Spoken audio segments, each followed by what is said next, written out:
بسم اللہ الرحمن الرحیم۔ السلام علیکم۔ میں شکیر ملک آپ کی خدمت میں حاضر ہوں۔ ہاں، یہ حکومت میرے باپ کی ہے، تم اپنی بکواس اور بک بک بند کرو۔ یہ ماجرا کیا ہے؟ اور اس کے ساتھ ساتھ جناب چیف جسٹس عامر فاروق صاحب کے ہاتھوں عمران خان کے وکیل کی ضلالت ہوئی ہے۔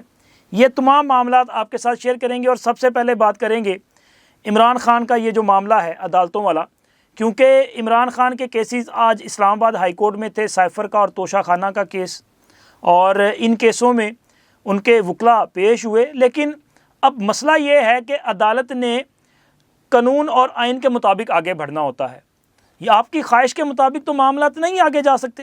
مطلب ان کی خواہش یہ ہوتی ہے کہ جناب ہم جائیں اور فوری طور پہ جج صاحب جو ہیں وہ ہماری مرضی کے مطابق آرڈر جاری کر دیں۔ بالکل اسی طرح وہ پہلے ہوتے تھے نا، جب عمر عطا بندیال صاحب ہوا کرتے تھے اس وقت یہ ہوتا تھا، بلکہ ان کو باقاعدہ طور پہ پیغام بھجوا دیا جاتا تھا کہ آؤ بھائی درخواست لے آؤ، تو یہ درخواستیں لے کے جاتے تھے، پھر ان کی مرضی کے مطابق فیصلے ہو جاتے تھے۔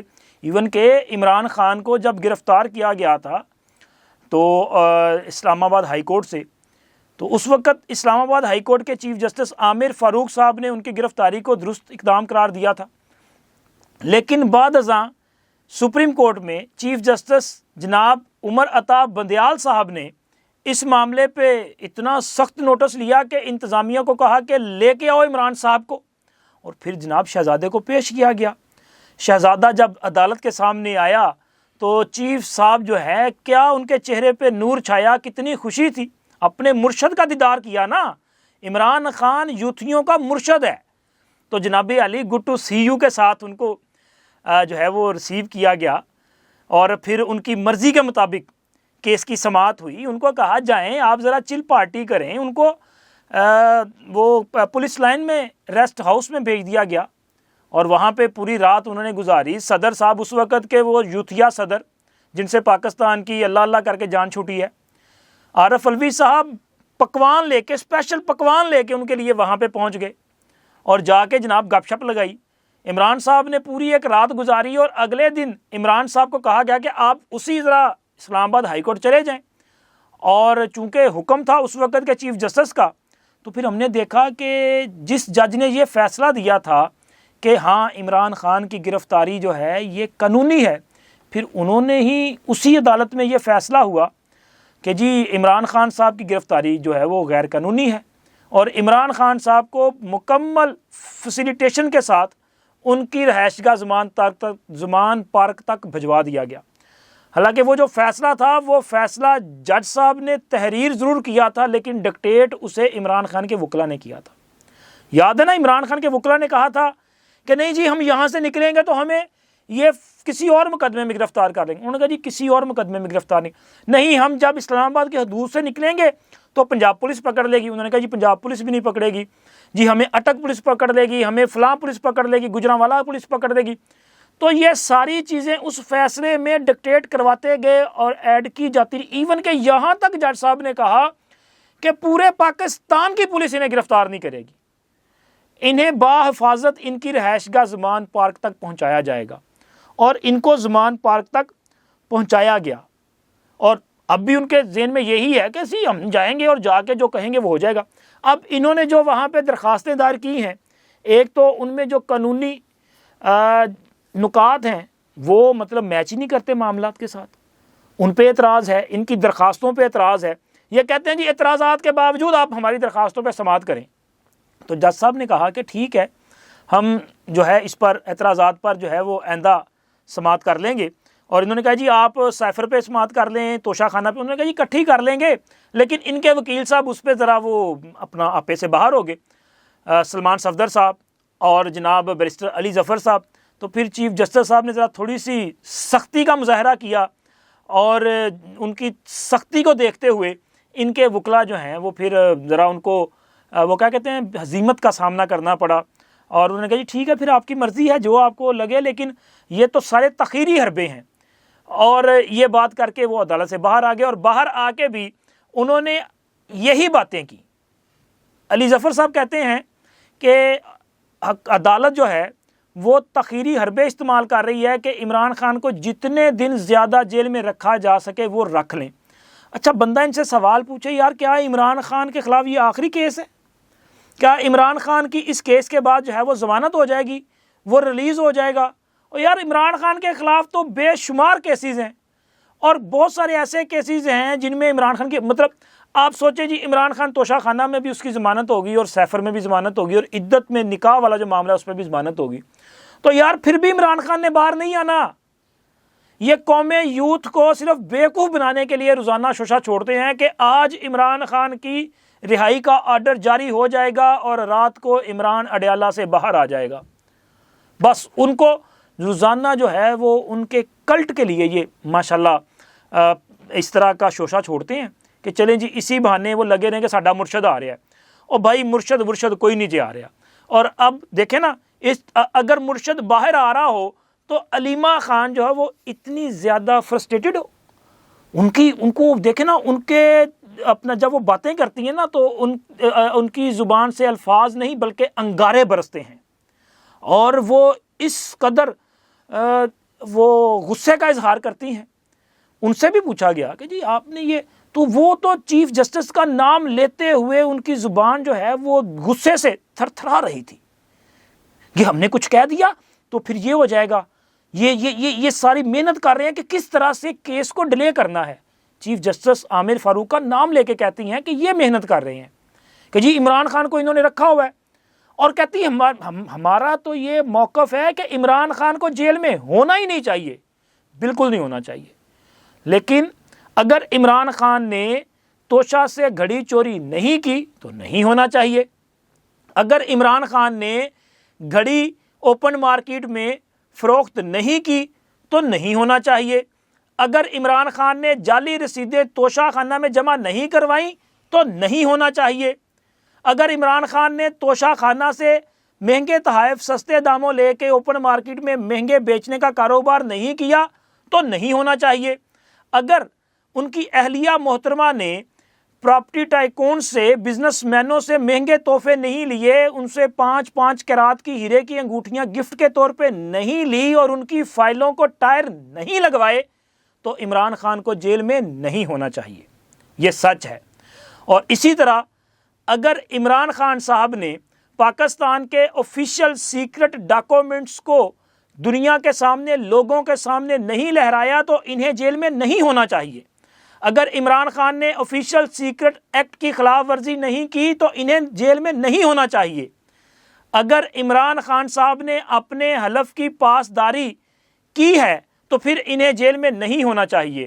لیکن افسوس کہ عمران خان صاحب نے یہ سارے جرم سرزد کیے ہیں۔ عمران خان صاحب نے اس قوم کو مذہبی ٹچ دیا، انہوں نے ریاست مدینہ جیسی فلاحی ریاست بنانے کا وعدہ دیا اور وعدہ کیا، لیکن پکڑے کس میں گئے؟ غیر شرعی نکاح میں۔ عمران خان صاحب لوگوں کو کہتے ہیں کہ جی آپ جو ہے وہ چیریٹی دو، آپ فلاحی اداروں کو پیسہ دو، اور خود فلاحی ادارے کے نام پہ پیسہ لے کے یاشیاں کرتے ہیں۔ اگر انہوں نے یہ نہ کچھ کیا ہوتا تو میرا خیال جیل میں نہ ہوتے، لیکن یہ سارا کچھ کیا ہے تو اس وجہ سے ان کو جیل میں رہنا پڑ رہا ہے۔ لیکن علیمہ خان صاحبہ کو کون سمجھائے؟ وہ تو جو ہے ان کے اب اعصاب پہ سوار ہے کہ مریم نواز کیسے وزیر اعلیٰ پنجاب بن گئی۔ مریم نواز یعنی یوتھیوں کا جو ہے وہ کس طرح سے مکوٹھا پروگرام چل رہا ہے کہ ان کو کیسے گرفتار کیا جا رہا ہے۔ انہوں نے تو انتشار پھیلانا تھا، چونکہ مریم نواز کا ذکر ہو تو جناب انہیں خود پہ کنٹرول نہیں رکھتا، اور اب وہ کہتی ہیں کہ اگر ہمارے لوگوں کو اس طرح سے ڈرایا دھمکایا گیا تو ہم ان کے خلاف جو ہے آخری حد تک جائیں گی۔ بلکہ ان سے ایک سوال پوچھا گیا کہ نمل یونیورسٹی کا جو معاملہ تھا اس پہ آپ نے کہا تھا کہ ہم پروٹیسٹ کریں گی، تو انہوں نے کہا جی اگر انہوں نے ہمیں تعمیرات سے روکا تو اس بار جو احتجاج ہے وہ چیف منسٹر کے گھر کے سامنے کیا جائے گا۔ اچھا، اسی طرح کی باتیں جو ہے نا کہ فلاں گھر کے سامنے، عمران خان کی گرفتاری سے پہلے تحریک انصاف والے زمان پارک کے بعد بھی اسی طرح کے دعوے کرتے تھے۔ جب زمان پارک کے اطراف میں افغانی جو شہری تھے نا، افغانی وہ یہاں پہ خیمہ زن ہوا کرتے تھے، اور یہاں پہ مخصوص حلیے اور مخصوص لباس والے لوگ جو ہیں وہ لاہور کو نو گو ایریا بنا کے بیٹھے ہوئے تھے۔ اس وقت بھی کہا جاتا تھا کہ عمران ہماری ریڈ لائن ہے، اگر کسی نے ہماری ریڈ لائن کو ٹچ کیا تو ہم اصل ریڈ لائن پہ جا کے حملہ کریں گے، ہم فلاں گھر کے باہر احتجاج کریں گے۔ اس بار یہاں پہ لبرٹی میں یا پریس کلب کے سامنے یا چیرنگ کراس پہ احتجاج نہیں ہوگا، اور یہی سوچ کا مظاہرہ اب کیا جا رہا ہے۔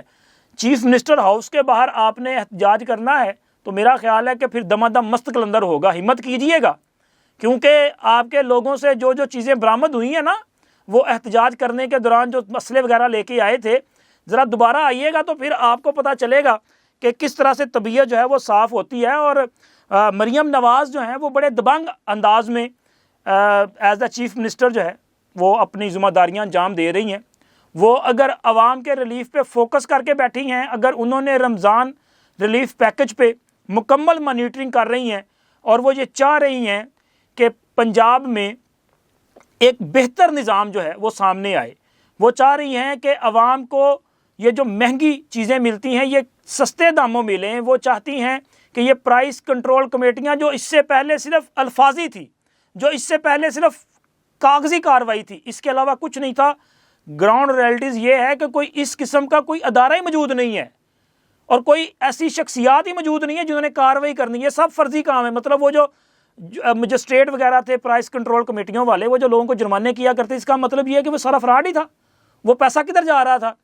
وہ تو لوگوں مطلب دکانداروں کو جرمانہ کیا اور وہ پیسہ کسی شخصیات کی پاکٹ میں چلا گیا اور خزانے میں کچھ بھی نہیں گیا اور کسی نے کسی کے خلاف کارروائی بھی نہیں کی۔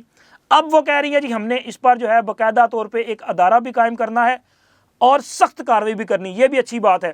لیکن انہوں نے جو کمال کی بات کی ہے نا وہ بڑی زبردست ہے۔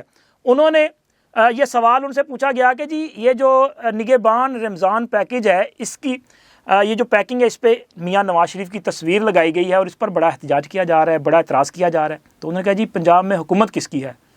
تو انہوں نے کہا جی مسلم لیگ نون کی۔ انہوں نے کہا نہیں، میاں نواز شریف کی۔ مطلب یہ ہے کہ جناب حکومت میرے پیو دی ہے، تسی کون ہوندے ہو؟ تو بات تو ٹھیک ہے، جس کی حکومت ہے وہ اپنی تصویر اگر چھاپ رہا ہے تو اس کی مرضی ہے، لیکن اخلاقی طور پہ میرا خیال ہے کہ محترمہ مریم نواز صاحبہ کو تصویر نہ بھی چھاپیں تو آپ کی ویسے ہی کارکردگی لوگوں کو نظر آ جانی ہے۔ اور سر اس کے ساتھ ساتھ فواد چودھری صاحب جو ہے انہوں نے ایک بڑی بات کی ہے۔ انہوں نے وہ پیشی تھی ان کی عدالت میں، اور اس پیشی کے دوران انہوں نے اپنی جو سیاسی دانشمندی ہے اس کا مظاہرہ کیا، اور بڑے وہ دانشور قسم کے بھی سیاستدان ہیں بھائی۔ انہوں نے کہا کہ جی شہباز شریف صاحب نے اگر مولانا فضل الرحمان کو مینج کر لیا تو حکومت ہوگی، ورنہ ان کی حکومت کے لیے مسئلہ ہوگا۔ بات تو ٹھیک کر رہے ہیں، لیکن چودھری صاحب آپ اپنے گھر کو پہلے مینج کر لیں، زیادہ بہتر نہیں ہے؟ آپ کے گھر کی لڑائی جو ہے وہ روزانہ سرے بازار لڑی جاتی ہے، اور آپ کی اہلیہ محترمہ اور آپ کے بھائی کا جو آپسی اختلاف ہے وہ روزانہ سرے بازار لوگ دیکھ رہے ہیں، یار کیا گند مچا ہوا ہے۔ جس وقت یہ مشورہ دے رہے تھے وزیر اعظم کو کہ جی آپ مینج کر لیں، اسی وقت احتساب عدالت میں ان کے بھائی فواد چودھری اور ان کی اہلیہ محترمہ ہبا فواد کے مابین جو ہے وہ جھگڑا چل رہا تھا، چونکہ فواد چودھری کیسر امام جو وکیل ہیں فواد چودھری کے، ان سے کسی معاملے پہ مشاورت کر رہے تھے، لیکن ہبا نے اسی دوران نے کہا جی آپ کیسر کو اپنا کام کرنے دیں، وہ اچھا کام کر رہے ہیں۔ جس پر ان کے جو بھائی ہیں فیصل چودھری، انہوں نے اپنی بھابھی کو کہا کہ تم اپنی بک بک بند کرو۔ اب یہ بک بک اندازہ لگائیں کہ کیسے مخاطب کیا جا رہا ہے، اور یہ مہذب لوگ ہیں۔ اور پھر اس پہ جو ترکی جواب ہے وہ محترمہ نے بھی ان کو دیا، اور اسی لڑائی کے دوران جو ہے فواد چودھری صاحب کے ماموں جی ہیں وہ بھی شامل ہوئے، اور انہوں نے بھی ہبا کو کہا کہ تمہیں ایسا رویہ اختیار نہیں کرنا چاہیے۔ تو انہوں نے ان کے ساتھ بھی تلخ کلامی ہوئی، جس پر فواد کے بھائی فیصل نے ایک بار پھر انہیں کہا کہ تم اپنی بکواس بند کر لو، اور وہ جو اہلیہ محترمہ ہیں ہبا فواد، انہوں نے فیصل صاحب کو کہا کہ تم اپنی بکواس بند کرو۔ اچھا، اس پورے یہ جو لڑائی چل رہی تھی نا، اس دوران فواد چودھری صاحب جو ہیں وہ بڑے بے بس اور لاچار دکھائی دے رہے، وہ نہ بھائی کو کچھ کہنے کی پوزیشن میں تھے نہ اہلیہ کو، بلکہ انہوں نے ایک موقع پہ اپنی اہلیہ کے منہ پہ ہاتھ رکھا اور بعد میں اس کے سامنے ہاتھ جوڑ کے کہا کہ خدا کے لیے تم چپ کر جاؤ. تو بھی خواتین کی عادت ہوتی ہے جب یہ بولنا شروع کرتی ہیں پھر ذرا کنٹرول کم ہوتا ہے. انہوں نے کہا پہلے اپنے بھرا نوں سمجھا, اے بکواس اپنی بند کرے تو اپنی بک بک بند کرے. نہ کسی نے بکواس بند کی اور نہ کسی نے بک بک بند کی, لیکن فواد چودھری صاحب جو ہیں ان کو اپنی دانشوری بند کرنی پڑ گئی تھی. اب تک اتنا ہی, انشاءاللہ ملتے ہیں اگلی ویڈیو میں. اللہ حافظ.